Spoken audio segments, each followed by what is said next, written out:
so excited today because I'm going to be unboxing the Linestrider Tarot.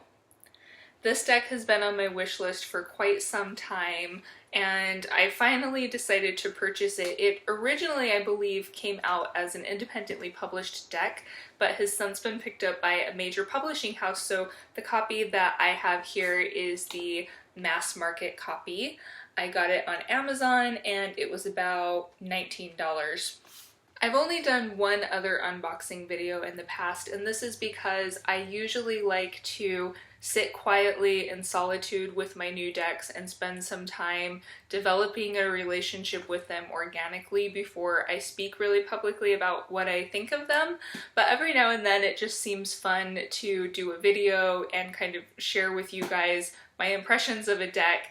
And I actually received this deck in the mail. The light situation is not great in here, but I received this deck in the mail probably, I want to say maybe like 3 weeks or a month ago, and it's been sitting on my shelf waiting for me to start working with it because I've been working with another new deck that I got around the same time. So the more I saw it sitting on the shelf, the more I started to feel that it would be a fun thing to do to make a video as I look through it. So obviously the first thing I noticed right away is that it comes in this big box. So I'm guessing there's probably a guidebook included in here. So I'm going to open it up and let's take a look. Okay, I got the box open, and just like I thought, we have a fairly good sized guidebook, the size of a standard book that comes with the deck. Sorry, the lighting's not amazing in here, but it's always kind of nice to see something a little more substantial and hopefully full of good information more than some little white books tend to be. I just took a quick glance through the guidebook to kind of get a feel for some of the information it has, and one thing that stood out to me right away that I don't think I've ever seen in any tarot book before is that for each card there is a list of associated plants.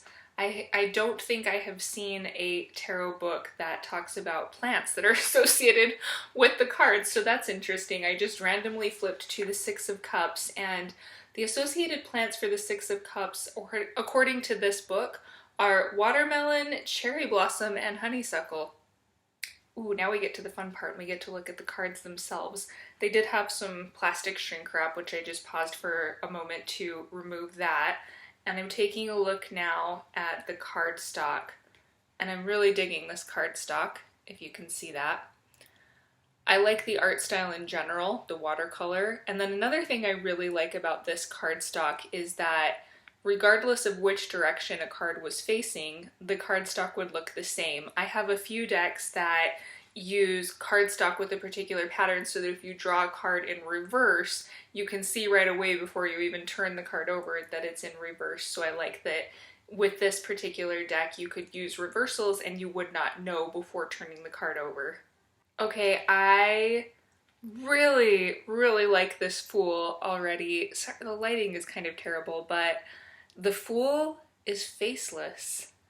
And I don't know if I've seen that in particular in a deck before, but I'm really feeling the faceless Fool. I like that. And the Magician is some kind of primate. I'm not sure exactly what I'm looking at here. This card didn't give me any distinct impressions right off the bat. And that's one thing that I find interesting when I get a new deck in general. There are some decks that I get and right as I look through the cards, I'm forming immediate connections, and even if the imagery is different than I'm accustomed to, I can kind of tap in right away to what the artist was trying to put forward, whereas with other decks it takes me more of an acclimation period to kind of ease into the deck and figure out what the imagery is bringing up for me. I think this deck so far is going to be kind of a little of column A, a little of column B. I'm not going to show every card because I will be here all day, but the Emperor, when I was looking at this card, it made me notice another thing I really like about the Linestrider Tarot so far, which is that the use of color seems very intentional. Red is a color that I associate with power, confidence, and authority, so seeing the use of red here in the Emperor seems to tie into the traditional meaning of the card. I'm totally feeling this Wheel of Fortune. This might be my favorite card in the deck so far. This is a really interesting death card as well, and with this card, I wanted to point out another thing that I find interesting about the Linestrider Tarot is that there's quite a bit of white space on most of the cards. And to me, it gives a sense that there's breathing room within the deck. It makes the deck feel a little bit more open.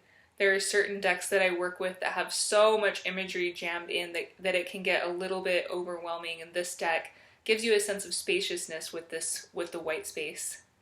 So as I was looking at the box before I started making the video, I noticed that the box does state that this deck is based off of the Rider-Waite-Smith system, but looking at a lot of the cards, you can only see sort of very loose correspondences between the traditional Rider-Waite imagery, which I actually like. I don't really care for decks that just take the symbolism and the imagery that we're used to in the Rider-Waite-Smith Tarot and just make like slight artistic changes to that and then come out with their deck. I like to see things that are bringing forward the concepts from the tarot in their own ways. And I actually think the Linestrider Tarot does a really good job of that. The moon, I think, is an example of a card where we can see some of the imagery that we associate with the Rider-Waite-Smith depiction of the moon, the dog, the wolf, the crab, the pillars, but it is done in a way that still feels unique and still feels fresh. And then some cards, like the sun, I'm not really seeing any kind of Rider-Waite-Smith callback within this card. This just seems like its own unique original depiction of the sun. I am definitely coming across a few cards that, at least upon first glance, I'm not as resonating with, like This Is the World. And I probably will have to spend some time sitting with this card and maybe something will shift for me, or maybe I'll be able to find how to articulate what it is that isn't really working for me, but there are certainly some cards upon first glance at this deck that are just kind of not really hitting anything within me.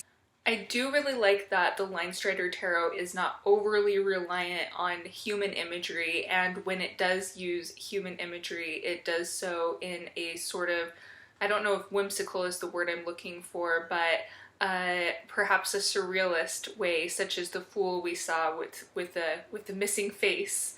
And there is quite a bit of animal imagery in the deck, so I like the combination of some human imagery and some animal imagery. It just makes it feel like a more holistic representation of life. Okay, wow, so this Eight of Wands, very different than I've ever seen for an Eight of Wands. It's a bit visceral, wouldn't you say, for an Eight of Wands? But the Nine of Wands is a badass motherfucking fox. Oh my gosh, this Queen of Wands. This has to be another, sorry, I have to hold the cards at a weird angle because of the way the light is right now, but this Queen of Wands is another one of my favorites so far. Okay, what? Okay, the Three of Cups. So let's see here. I think, if I'm not mistaken, we have a sloth, a goat, and a baby deer, and then like a bird on top of the goat, and they're having a party together. I think that's what's happening right now, guys. That might be that Three of Cups, the card in this deck that has made me happy and also confused me more than any card in the deck. Oh, here's our Six of Cups. There's no watermelon in this picture. Oh, I get it. I see what you did there with the Nine of Cups. The cat that got the canary. That saying does make a lot of sense for the Nine of Cups. I'm totally here for this King of Cups. This is a great King of Cups.